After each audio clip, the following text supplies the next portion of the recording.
मैया भक्तों के दुखड़े मिटाती सदा, मैया भक्तों के दुखड़े मिटाती सदा, उनके जीवन में आनंद लाती सदा, उनके जीवन में आनंद लाती सदा, उनके जीवन में आनंद लाती सदा, उनके जीवन में आनंद लाती सदा, उनके जीवन में आनंद लाती सदा।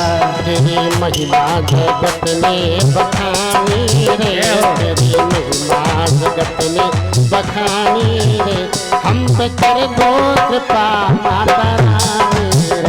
तेरी महिमा जगत में बखानी रे, हम पे कर दो कृपा महारानी रे। जगदम्बे भवानी महारानी रे, महारानी रे, हम पे कर दो कृपा माता रानी रे। जगदम्बे भवानी महारानी रे, महारानी रे, हम पे कर दो कृपा माता रानी रे।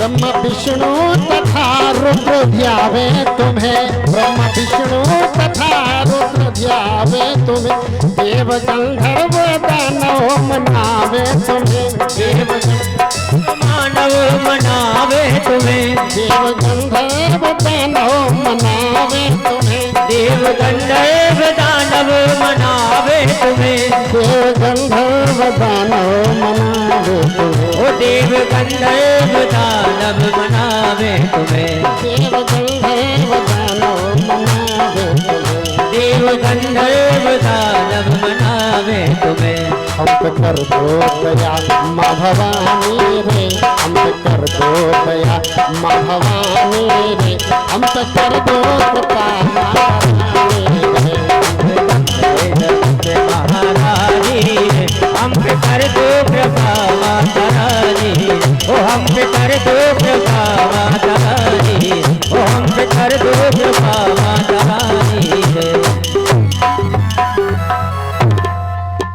बोलिए जगदम्बा माई की जय हो, श्री पीताम्बरा माई की जय हो।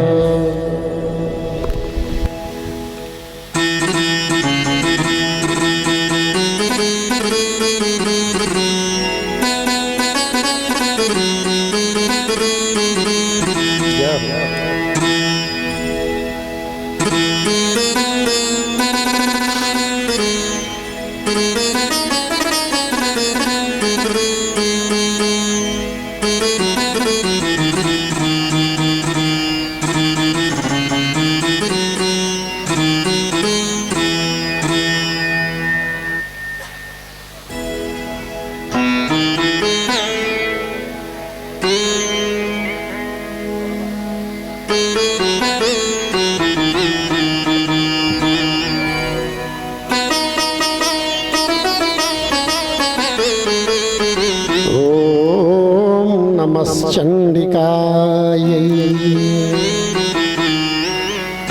भगवत्यै नमः।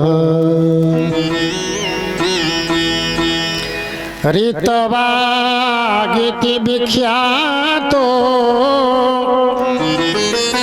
मुनिराशि महामतिः तस्य पुत्रो भवत्काले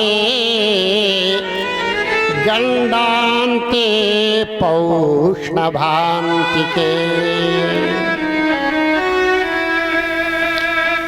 बड़े ध्यान देकर के सुने। महामाया की पावन महिमा का गायन वेद व्यास जी महाराज तो कर ही रहे हैं, अन्य ऋषि भी उस महिमा को गा रहे हैं। अगस्त्य जी महाराज जो कथा कहते हैं, आज कथा सुनने गए,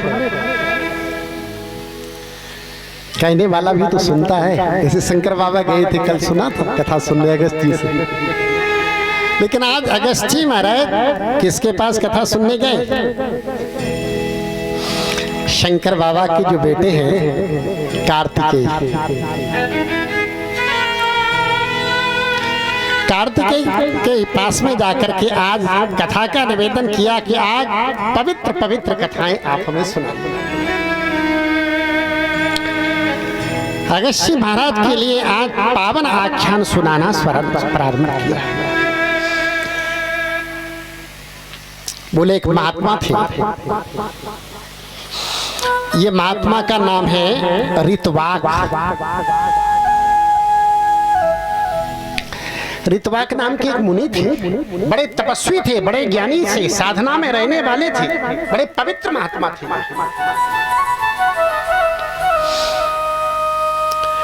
ये ऋतवाक महात्मा गृहस्थ थे, पत्नी भी थी। अपनी गृहस्थी का निर्वाह कर रहे हैं, यज्ञ आदि करते हैं, हवन करते हैं, पूजन करते हैं, देवी की अर्चना करते हैं, सब करते हैं। कुछ समय हुआ तो समय को पाकर के पत्नी ने गर्भ धारण किया। ऋतवाक महात्मा की पत्नी गर्भवती हो गई और जब बालक के जन्म का समय आया तो ऐसा समय था, उस समय रेवती नक्षत्र का गंडांत समय चल रहा था।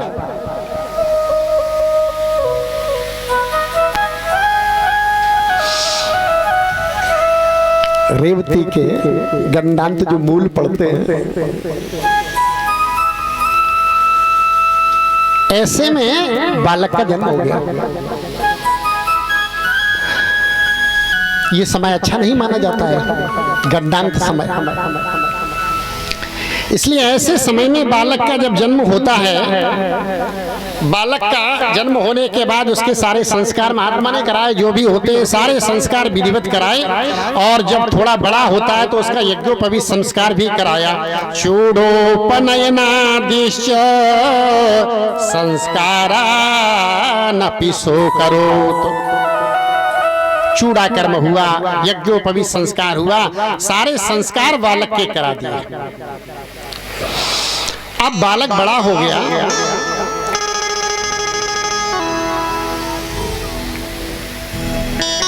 बालक का मन पढ़ाई लिखाई में भी नहीं लग रहा है और बालक के गलत समय में पैदा होने के कारण माता पिता भी दुखी रहने लगे। पिताजी को तो बीमारी ने घेर लिया है। बहुरोगार्जिता नित्यं सुचा दुखी कृता भृशं। ये ऋतवाक मुनि अनेक बीमारियों से पीड़ित रहने लगे, बहुत चिंताओं ने घेर लिया है, बहुत दुखी रहने लगे। और बालक को पढ़ाने का विचार करते हैं तो बालक पढ़ता ही नहीं है, मूर्खता के काम करता है। और जब बड़ा हो गया तो ऋषि के यहाँ रह रहा है, पढ़ना लिखना तो अलग, वेद अध्ययन कुछ नहीं करता है, इसका आचरण भी बिगड़ गया। जो काम नहीं करना चाहिए वो काम करने लगा, चोरियां करता है, डकैतियां डालने लगा। और कस्यचिन मुनिपुत्रस्य बलात् पत्नीं जहार च। किसी के आश्रम में चला जाता है और किसी ऋषि की पत्नी को देखा तो बलात् जहार, पत्नी का हरण कर लेता है। कितना बड़ा पाप है, पर स्त्री का हरण कर रहा है ये।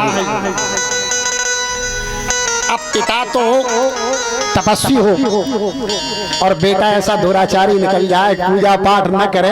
अरे घर में ही बैठे रहो, पूजा पाठ न करो, बाहर उपद्रव तो न मचाओ। बहुत उपद्रव मचाता है, ऐसे पाप करता है। अब कितना आप सदाचारी ब्राह्मण जो होगा उसे कितना दुख होगा। एक दिन बेचारा ब्राह्मण रोने लगा और रो करके कहने लगा, कहा कि अरे इससे तो अच्छा था कि बेटा पैदा न होता। अपुत्रता बरं नृणां न कदाचित कुपुत्रता। आज ये ऋषि रो करके कहने लगा कि प्राणी के लिए अपुत्रता तो ठीक है, बेटा न हो ये तो बहुत अच्छा है, लेकिन मूर्ख यदि पैदा हो जाए तो ये बहुत बड़ा दुख देने वाला होता है। आज ये पुत्र के कारण हम बड़े दुखी हैं। और ये भी कहने लगा कि धन्य वो व्यक्ति माने जाते हैं जिनके सुपुत्र पैदा होता है। बोले धन्यास्ते मानवा लोके सुपुत्रो यद्गृहे स्थिता। बोले वो मनुष्य धन्य माने जाते हैं जिनके बेटा आज्ञाकारी होते हैं, सुपुत्र होते हैं। परोपकार शीलश्च, जो परोपकार करने वाले होते हैं, शीलता का आचरण करते। पितुर्मातु सुखावह, जो माता पिता को सुख देने वाले होते हैं वो बेटा धन्य होते हैं। धन्य जन्म जगती तलतासु, जन्म जगती तलतासु, प्रबोध चरित सुधासु, प्रबोध चरित सुधासु, चरित सुधासु।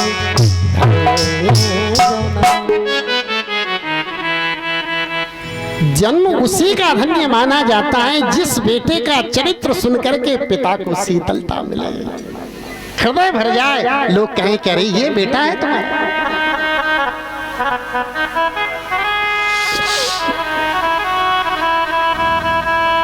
माता पिता की सेवा करना बेटे का धर्म है। माता पिता की आज्ञा मानना बेटे का धर्म है। भगवान श्री राम ने स्वयं कहा था, सोनो जननी सोई सुत बल भागी, सुन जननी सोई सुत बल भागी, जो पितु मातु वचन अनुरागी, जो पितु मातु वचन अनुरागी, जो पितु मातु वचन अनुरागी, जो पितु मातु वचन अनुरागी, सुन जननी सोई सुत बल भागी, सुन जननी सोई सुत बल भागी। भगवान की वाणी, भगवान स्वयं कह रहे हैं कि बड़भागी बेटा कौन होता है, जो पितु मातु वचन अनुरागी। माता पिता की वाणी में जिसका प्रेम होता है, अनुराग होता है, वो बड़भागी बेटा कहलाता है। और शास्त्र तो ये कहता है कि आप माता पिता की सेवा यदि करते हैं तो ठाकुर जी की सेवा भी न करोगे तो ठाकुर जी खुश हो जाएंगे, क्योंकि घर के माता पिता भी तो ठाकुर जी ही हैं। जन्म देने वाले माता पिता घर में रोते रहे और मंदिर में अगरबत्ती लगाते रहो तो ठाकुर जी खुश होंगे क्या? कभी नहीं। इसलिए बेटे का धर्म होता है माता पिता को प्रसन्न करना। और स्कंद पुराण में तो वर्णन आता है कि पुंडलिक का चरित्र, उन्होंने सेवा का उदाहरण दिया और ये बता दिया कि वो केवल माता पिता की सेवा करते थे, पुंडलिक भगवान की सेवा नहीं करते थे। और उनकी माता पिता की सेवा देख करके ठाकुर जी इतने खुश हो गए थे कि दर्शन देने उनके दरवाजे पर पहुंच गए थे। वो कभी मंदिर नहीं गया, ठाकुर जी को ही आना पड़ा। और ठाकुर जी आए, खड़े हैं दरवाजे पर। किसी से कहा कि उससे कह दो कि भगवान आए तुम्हारे दर्शन को। ठाकुर जी खड़े हैं तो उसने क्या कहा, वो थोड़े समय आया और कहा कि अभी फुर्सत नहीं है, माता पिता की सेवा करनी है। एक ईंट फेंक दी, तो कहा इस पर खड़े हो जाओ, थोड़ा विश्राम कर लो, फिर मिलेंगे। देखिए माता पिता का कितना भक्त था। भगवान उसकी प्रतीक्षा में खड़े, कब आएगा। खड़े खड़े भगवान थक गए तो भगवान ने ऐसे कमर पर हाथ रख लिया। दक्षिण में जो भी भगवान के मंदिर हैं वो ऐसे ही खड़े हैं, ठाकुर जी कमर पर हाथ रखे हुए। तो कहा भगवान ने ऐसा क्यों किया? बोले भगवान कमर पर हार रख के ये बता रहे हैं कि ये संसार सागर अथाह है, लेकिन जो माता पिता की सेवा करते हैं उनके लिए कमर तक ही गहरा है। ये संकेत है भगवान का। जो पितु मातु वचन अनुरागी। कितनी बड़ी बात कह दी। तनय मातु पितु तोषण हारा, दुर्लभ जननी सकल संसारा। राम जी महाराज स्वयं कह रहे हैं, कहते हैं जो माता पिता का तोषण हारा बेटा होता है, तनय मातु पितु तोषण हारा, ऐसा बेटा तो संसार में दुर्लभ है। दुर्लभ, हाँ। भगवान ने कहा बेटा 3 प्रकार के होते हैं। एक पालनहारा बेटा होता है, एक पोषणहारा बेटा हो और एक तोषणहारा बेटा है। यहाँ ठाकुर जी क्या कह रहे हैं, राम जी क्या कहते हैं? बोले तनय मातु पितु, तनय मातु पितु तोषणहारा।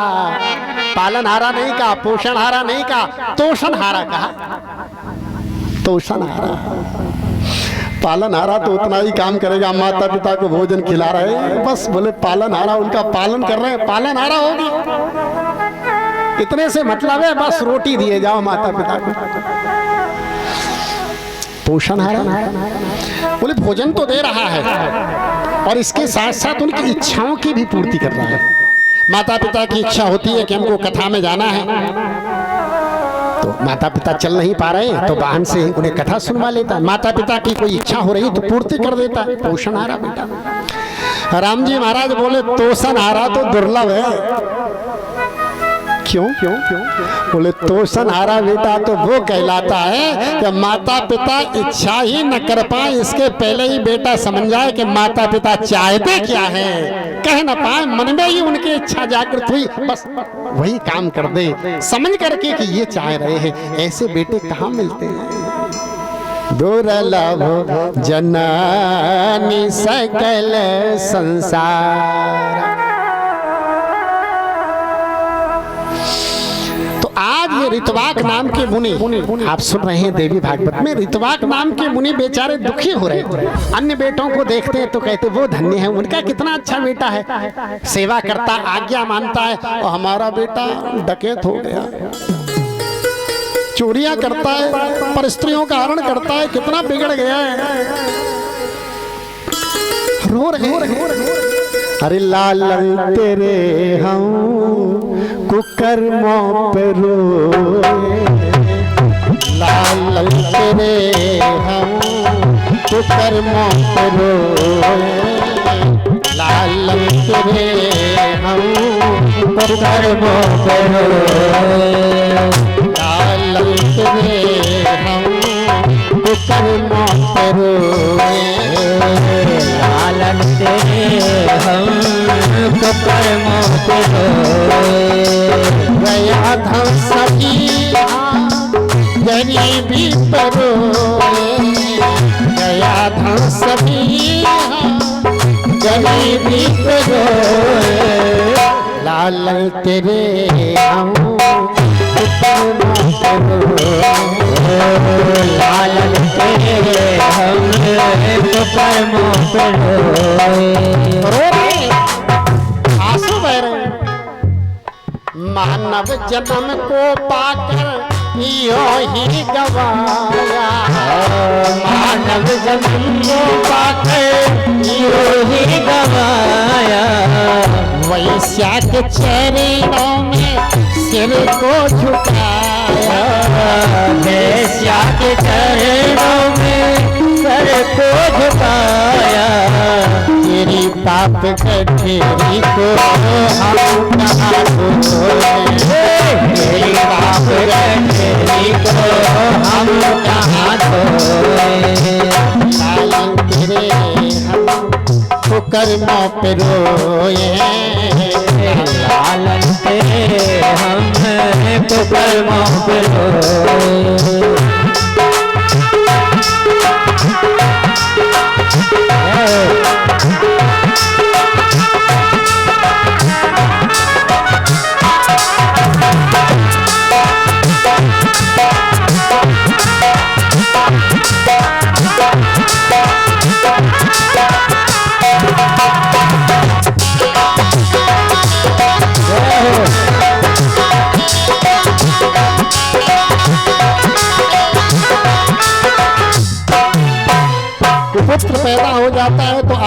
माता पिता को रोना पड़ता है, बेचारे ऋषि रो रहे हैं। जुआ ताश गप्पों में दिन को बिताया, जुआ ताश गप्पों में दिन को बिताया, मंदिर में जाके तूने तुलसी न खाया, मंदिर में जाके तूने तुलसी न खाया, मेरी पाप गए फेरी को हम कहा धोए, मेरी पाप गए फेरी को हम कहा धोए, हम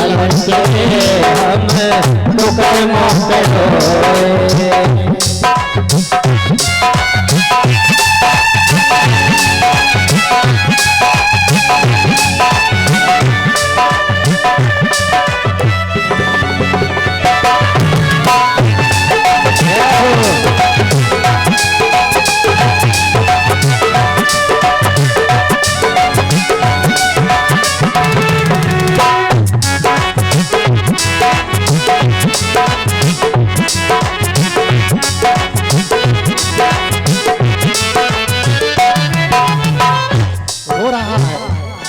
रोते हुए कह रहा है कि हमारा तो बेटा कुपुत्र हुआ है, और कुपुत्र यदि पैदा हो जाता है तो कुल ही नष्ट हो जाता है।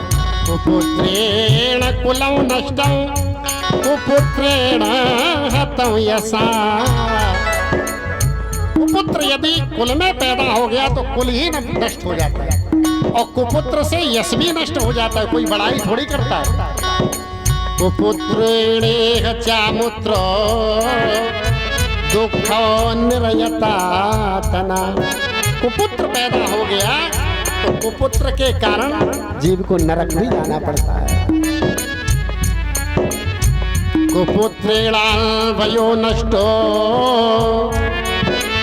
कुपुत्र से वंश नष्ट हो जाता है। इसी तरह से यदि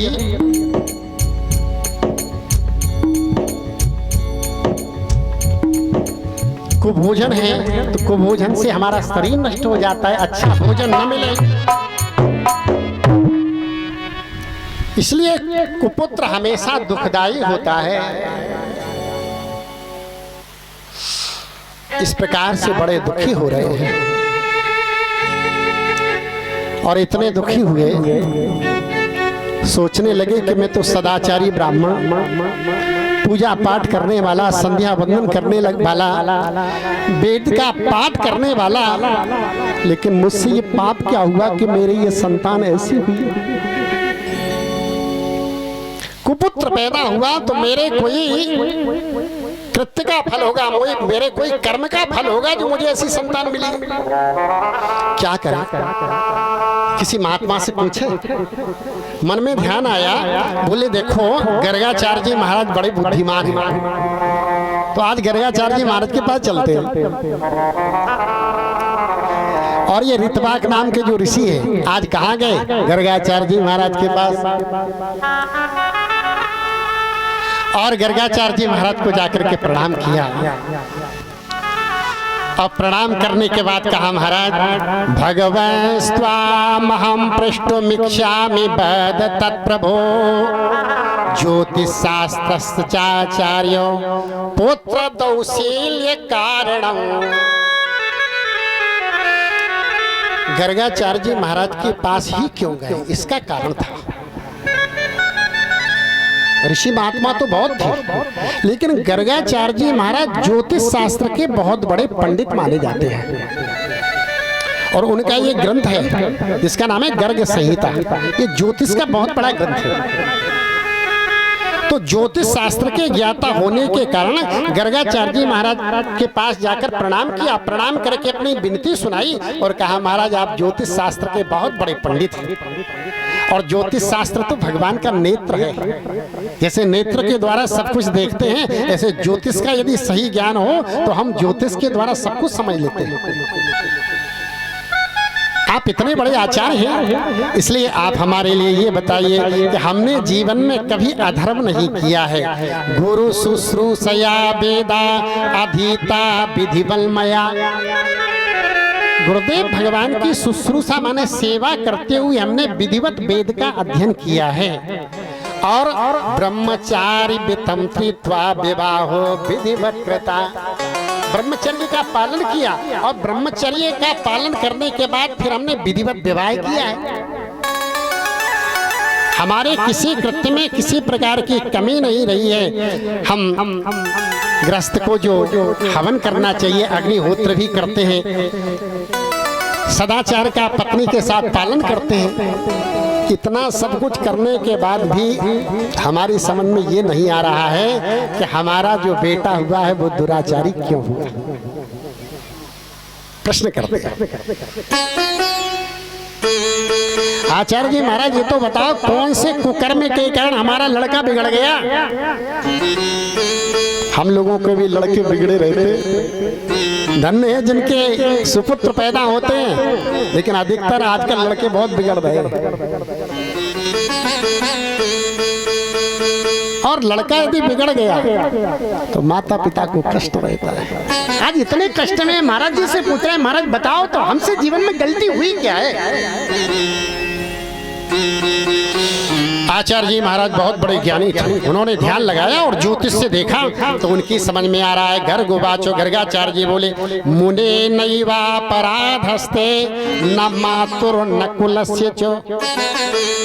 ऋतवाक मुनि से कहा कि मुनि इसमें तुम्हारा दोष नहीं है। तो फिर पत्नी का बोले इसका भी दोष नहीं है, तुम्हारे कुल का भी दोष नहीं है। फिर क्या बात है, क्यों ये बिगड़ा है। बोले बात ये है कि रैवत्यंतु गंडातम पुत्र दौशील्य कारणम। बोले इसके मूर्ख होने का कारण ये है कि इसका जो जन्म हुआ है वो रेवती नक्षत्र के गंडांत में हुआ है।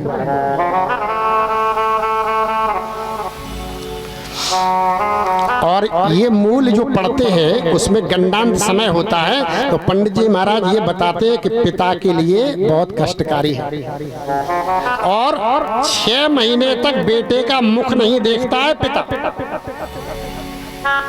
ऐसे मूल होते हैं ये मूल पढ़ते। तो पंडित जी महाराज से पूछते हैं कि महाराज किसके लिए ये भारकारी है, माता को है या पिता को है, क्या है, किसके लिए।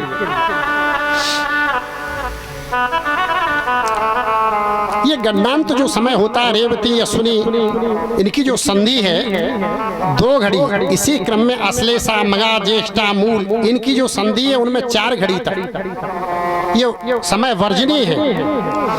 ये गंडांत समय में यहाँ तक लिखा हुआ है कि यात्रा भी नहीं करना चाहिए। और इसमें यदि बालक पैदा हो जाए तो ऐसे बालक का पिता के लिए 6 महीने तक उसका मुख भी देखने का अधिकार नहीं। ऐसा ये गंडांत समय होता है। ज्योतिष में जानते हैं हम, आचार्य जी बैठे हैं सामने हमारे महंत जी जानते हैं, और जो भी पंडित का काम करते हैं उन सबको पता होता है। तो ऐसे रेवती नक्षत्र में इसका जन्म हुआ था। तो बोले ये समय का योग है, इसमें आप दुखी क्यों हो रहे हैं, आपका कोई दोष नहीं है इसमें। अच्छा तो बोले क्या करें,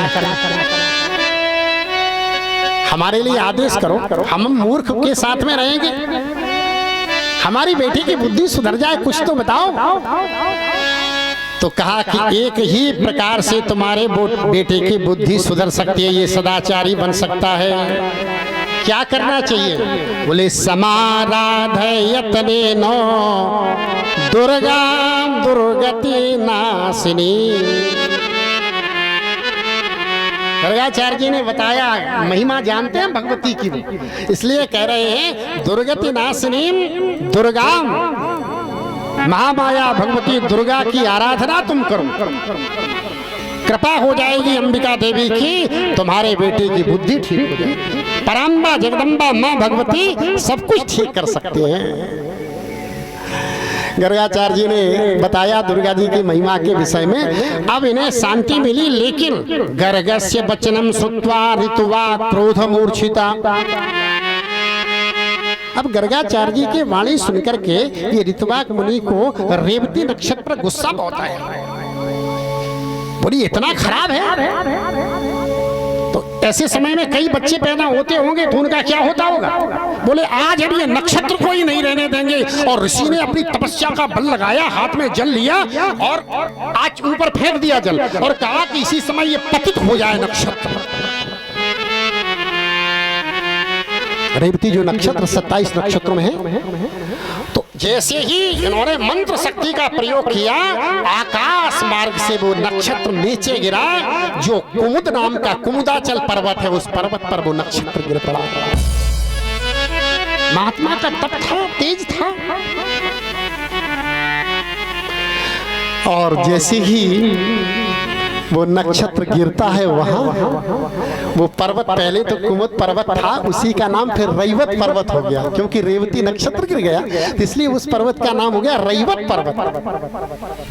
लेकिन हुआ क्या? चमत्कार हो गया। चमत्कार ये हो गया कि वो नक्षत्र का पतन हुआ और वो गिरा, और गिरते ही एक कन्या के रूप में वो नक्षत्र पैदा हो गया।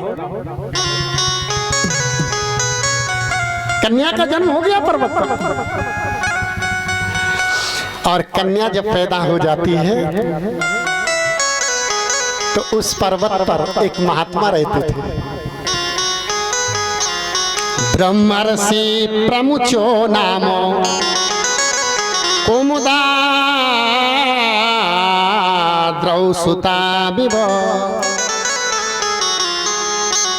एक महात्मा थे जिनका नाम है प्रमुच।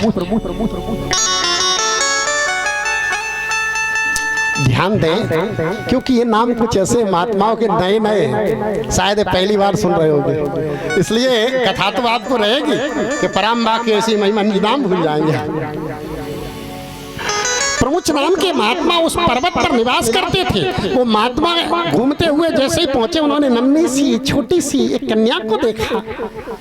कन्या मुस्कुरा रही है, बड़ी सुंदर कांति उसकी फैल रही है, बड़ी सुंदर लग रही है, साक्षात देवी के समान दिख रही है कन्या, ऐसी सुंदरी। अरे ये बेटी कहाँ से आई? ये किसकी बेटी है? बड़ी सुंदरी। और प्रमुख महात्मा का मन पिघल गया और उन्होंने बेटी को उठाया, छाती से लगाया तो उन्हें शांति मिली। बोले आज से किसी की भी हो, लेकिन आज से तो हमारी ही बेटी है ये।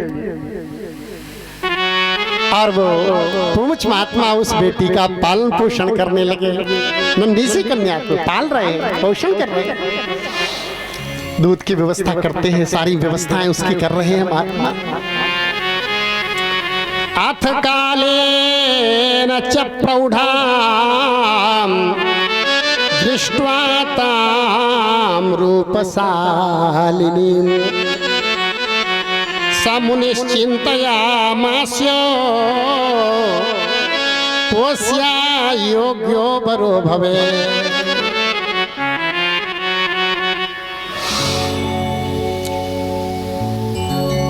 अब ये कन्या बड़ी हो रही है।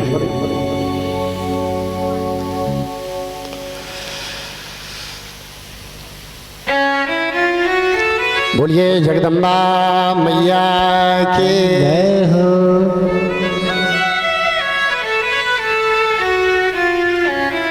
पराम्बा माँ भगवती की कृपा इस पर है, बढ़ रही है कन्या, बड़ी सुंदरी कन्या है।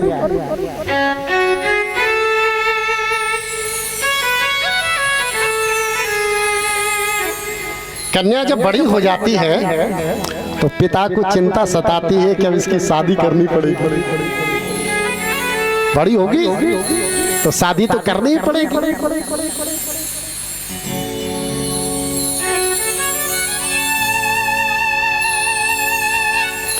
आज बैठे हैं, सोच रहे हैं क्या करें। कन्या की शादी किसके साथ में करें? ये इतनी सुंदरी कन्या, इसके योग्य वर कहाँ मिलेगा हमें? महात्मा प्रमुख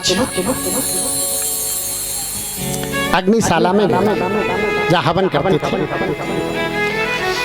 अग्निदेव की आराधना करने लगे और अग्निदेव को प्रसन्न करने लगे कि हे अग्निदेव, हम नित्य प्रति आपके साथ में रहते हैं, आप हमारे सहयोगी हैं, साथी हैं, हम रोज हवन करते हैं, इसलिए ऐसे समय में आपको ही सहारा देना है। आप ही बताएं कि हमारी बेटी के योग्य वर कहाँ मिलेगा। अब ये कन्या बड़ी हो गई है, कैसे कन्या की शादी करूंगा। आज ये महात्मा सोच रहे हैं अग्निदेव के सामने, हे अग्निदेव बताओ तो कैसे कन्या की शादी करूंगा। और फिर सोचते हैं कि कन्या चली जाएगी तो इसके बिना हम रहेंगे कैसे, इतना प्रेम हो गया, बेटी जैसा इसको पाला है।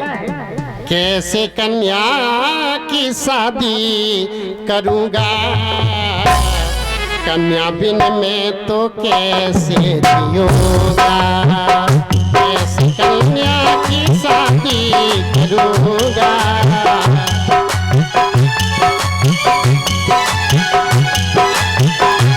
कन्या बिन मैं तो कैसे जिऊंगा। कैसे कन्या की शादी